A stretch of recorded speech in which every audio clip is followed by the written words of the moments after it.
All right, guys, today we are going to create a creature in the style of Juan Miró. When we looked at his artwork, we noticed that he used organic shapes in his pieces. So we are going to use some organic shapes. We also noticed that he used bright colors. So we're going to use bright colors too. Each of our creatures are going to look different. Not one creature should look the same. Do you see how different everybody looks? Some people have one eye, some people have two, different body shapes, but they're all using organic shapes and bright colors. Are we ready to get started? All right, what we have in front of us is our white piece of paper. We have a Sharpie marker, a watercolor palette, a watercolor brush, a cup of water, and oil pastels. We do not need to touch these supplies yet. The only piece of equipment we're going to use right now is a Sharpie marker. So you're going to take your lid off, put it on the back of your marker, and find the bottom of your paper. This is where we'll write our names in our most neatest handwriting so everybody can read it. We also have to add our classroom code. If I was in Miss Alvez's class, I would be 1A. If you're in Miss Farringer's class, you can write 1F. All right, once that's done, we're going to start thinking of a body shape.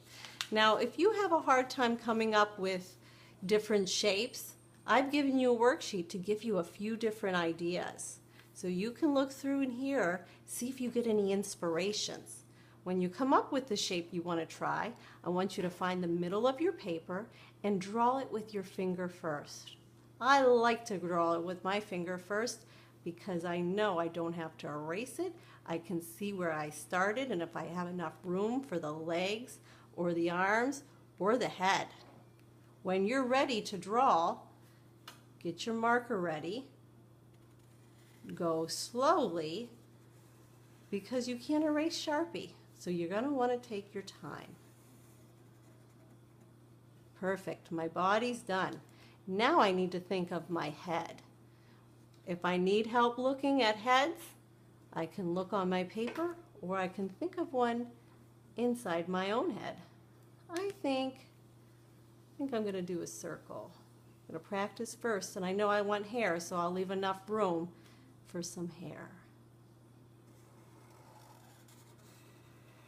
Uh-oh, my head is not touching my body. I'm going to have to think of a way to fix that. I think maybe I can add a neck. That will work. Perfect. Then I'll add my hair.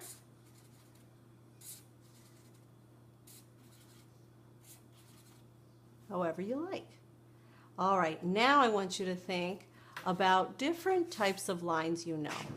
We know zigzag lines, wavy lines, thin lines, thick lines. Think of some different types of lines that you can use for your arms. I think this guy is going to need a little bit of a thick wavy line. So I'll do one wavy line and then I'll move below a little bit and follow that line, mimicking that line. And then I can color it in and make it thick.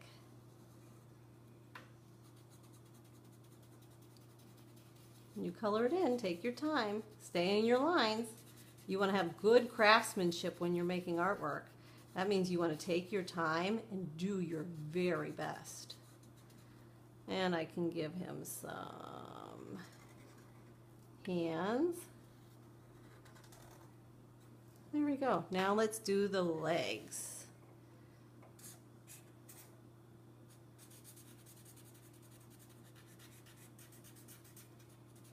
Do some really thick short ones with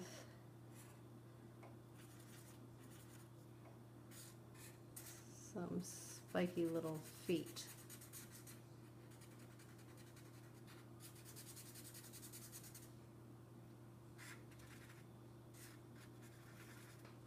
Oh, that looks nice. Now I got to do the face. Got to think about the eyes, the nose, the mouth.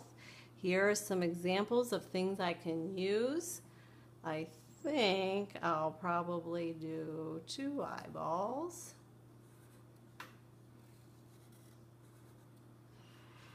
With their eyelids.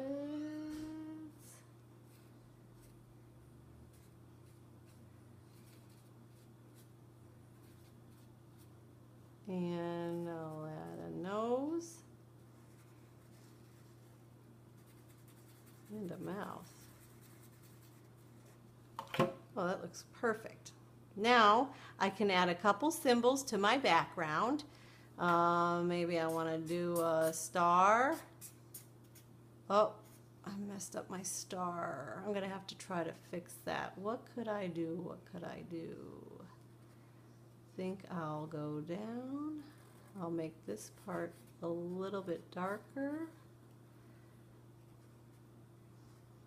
Maybe I'll just put a few spirals on that.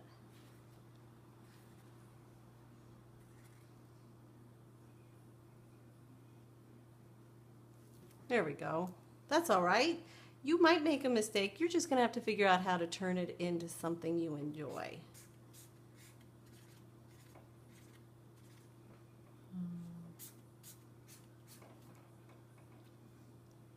Maybe I'll do...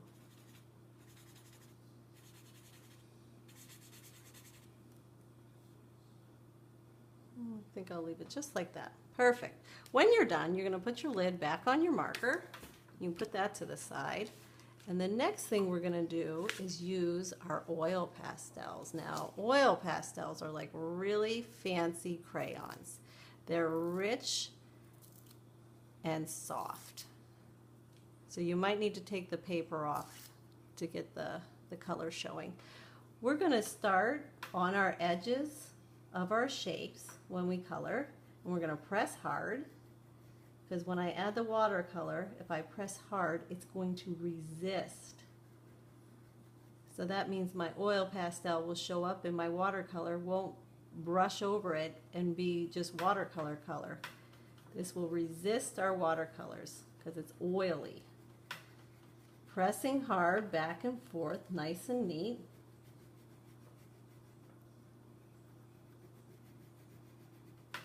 We're going to try finding some nice bright colors to use.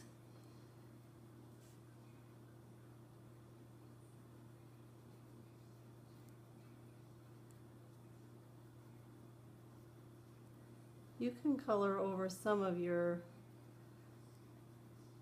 oil or your Sharpie lines and it will still show up. It's kind of hard to get around all those little tiny lines. Do your best.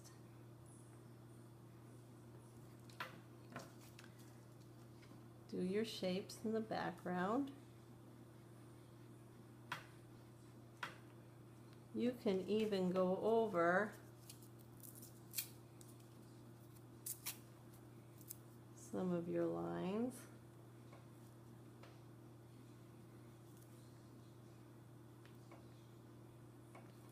All right, I think that looks pretty good.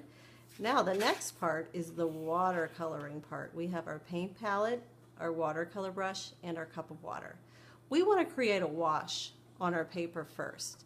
So that means I'm going to paint my picture with only water, and then I'll add color.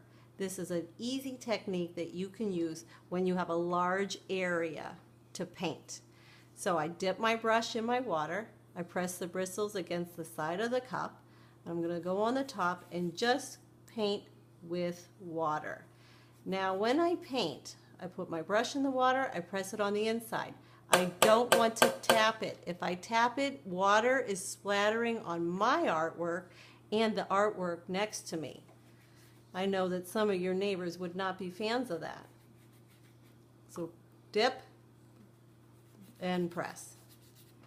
Dip, press over your entire picture. We have to kind of work fast at this part because we want our paper to remain wet for our watercolors to blend.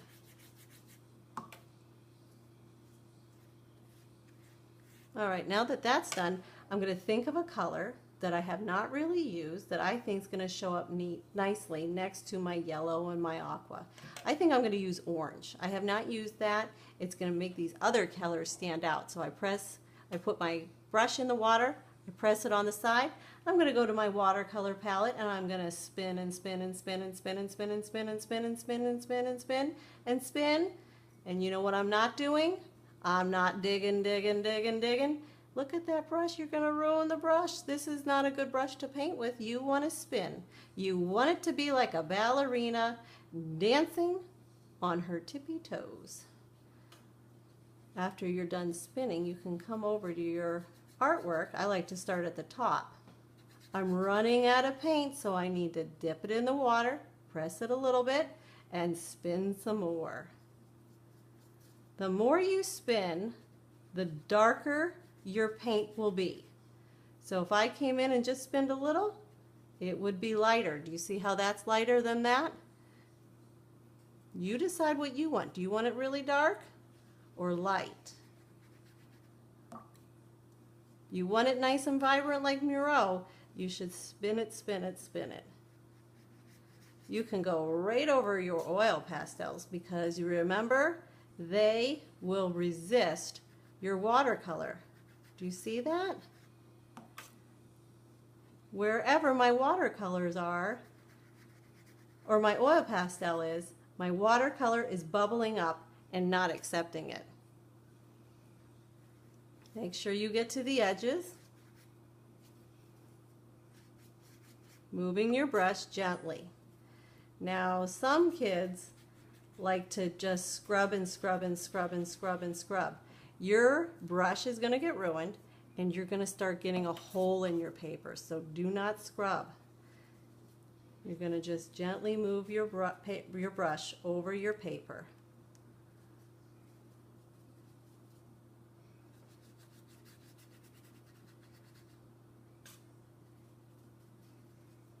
And if you go on top of your oil pastels, there's no problem.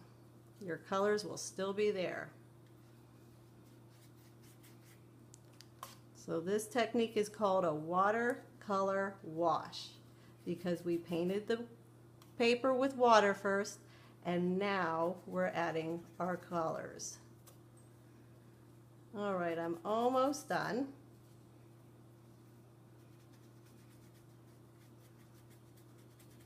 I'm going to look at my painting. Did I get all my areas? Did I get all the edges?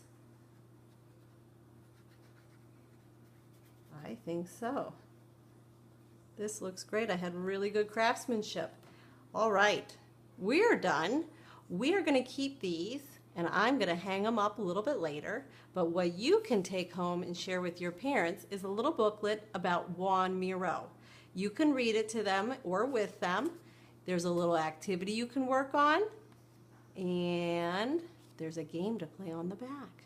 I hope you go home and share it with your friends and family, and I look forward to seeing all of your artwork and creativity that you've done expressing a Miró-like creature with organic shapes and bright colors.